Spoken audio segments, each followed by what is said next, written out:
As the dust settled on the Mexican Grand Prix, Daniel Ricciardo stood enjoying the vindication for his return to the sport.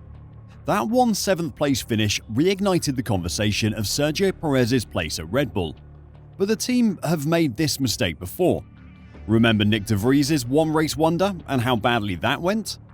Danny Ric has 3 races to really impress Red Bull, but can he make a truly great comeback? Or was Mexico just a one-off lucky finish? Today, I'll talk about what he's been doing at AlphaTauri, how he's improving the team, and what he has to do to get that seat at Red Bull. So don't go anywhere. Fun fact for you to start the video, going into the Sao Paulo Grand Prix this weekend, Haas are the only team to have had both their drivers achieve pole positions in Brazil. Hülkenberg did it in a Williams in 2010, and K-Mag got his pole position there last season. What does this have to do with Daniel Ricciardo? Well, just because both drivers have had pole positions in Brazil previously doesn't mean I'm going to place a bet on either of them to do it again. Success doesn't guarantee success. Nyck De Vries scored points in a Williams last season, a definite success. But did that make him successful this season? Absolutely not. He was inspiringly average. Daniel Ricciardo securing AlphaTauri's biggest point haul of the season in Mexico was a huge success. Does that mean he's going to score points in Brazil? Probably not. Does it mean he'll be a success at Red Bull? Again, probably not.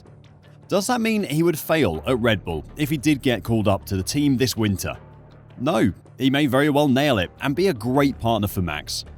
The results of one race aren't going to make that decision for the team. The Mexican Grand Prix result doesn't define whether Daniel Ricciardo is succeeding or not. If Formula 1 was that simple, we'd all be working in the sport instead of doing our day jobs. But the work he is doing behind the scenes could be an indicator that he would succeed at Red Bull, but I'll get onto that later. First, I want to talk about his success in Mexico.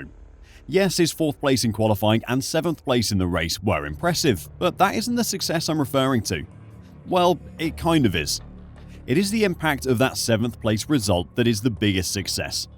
His 6 points from Mexico have made a massive difference to the team's position in the constructors' standings. Before the race started, they were dead last on 10 points, 2 behind Haas and 6 behind Alfa Romeo. Between the 3 other drivers who have driven for AlphaTauri this season, they managed 10 championship points across 34 race starts.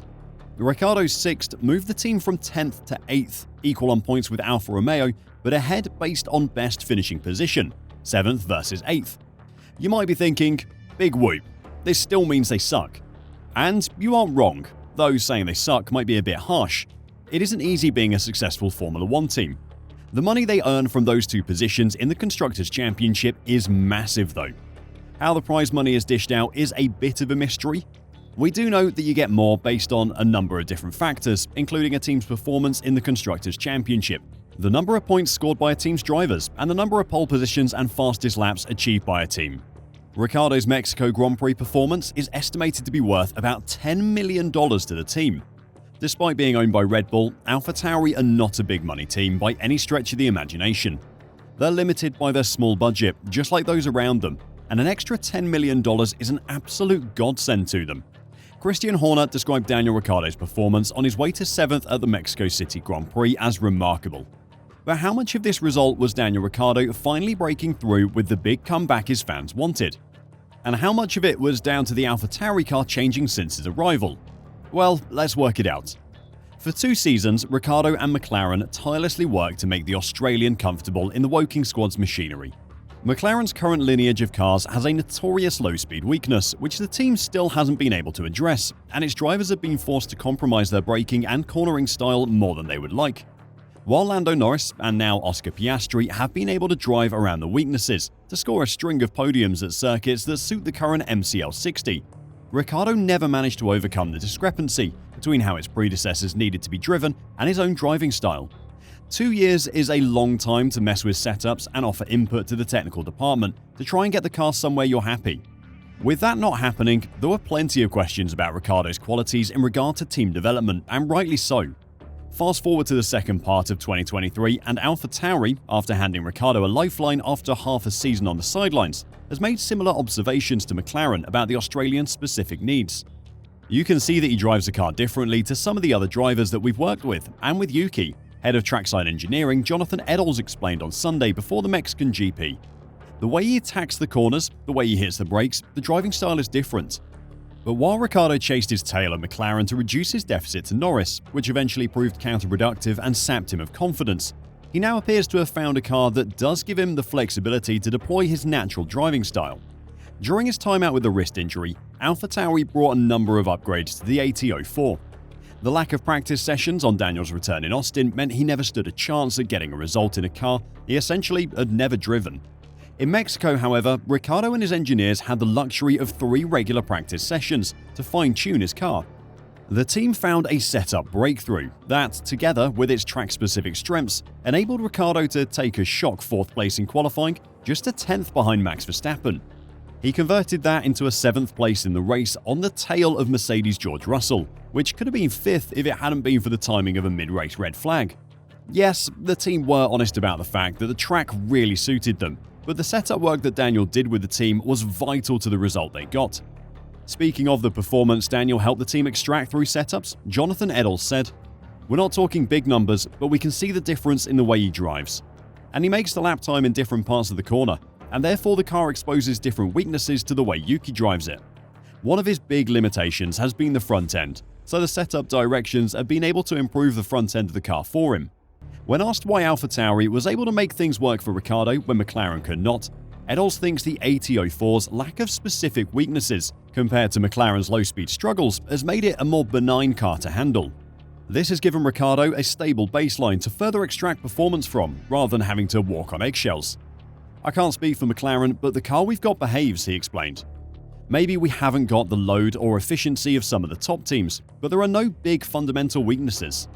The fact that it does the same thing every lap, corner to corner, has given him the confidence to be able to throw the car into the corners, and knows that it's going to stick and that it's going to do the same thing every time.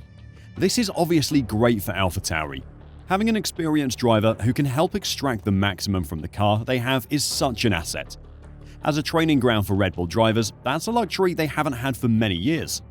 The great result in Mexico is a consequence of Daniel's experience and the team's new parts, but that doesn't mean he will be an asset to Red Bull. The cliche, "you're only as good as your last race," comes to mind. At the moment, Danny Ric is the top dog, but we can't forget that time at McLaren.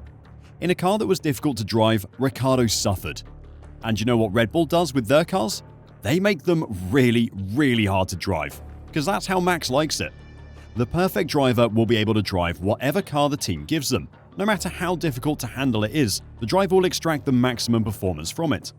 With Verstappen behind the wheel, Red Bull are able to produce cars that are horrible to drive, because he's so good at controlling extreme oversteer. It's a trait that makes for an incredibly quick F1 car, but if you can't control that, the car is undrivable. Performance in Formula 1 is driver skill limited, and if Daniel goes to Red Bull, he's likely to find himself in the same situation as he was at McLaren, with a car he can't control. Alex Albon has talked in some detail about this. He felt in the junior categories he preferred his cars with more on the nose than even Charles Leclerc did, and yet the amount of front-end Verstappen could utilize was way in excess of what Albon could cope with.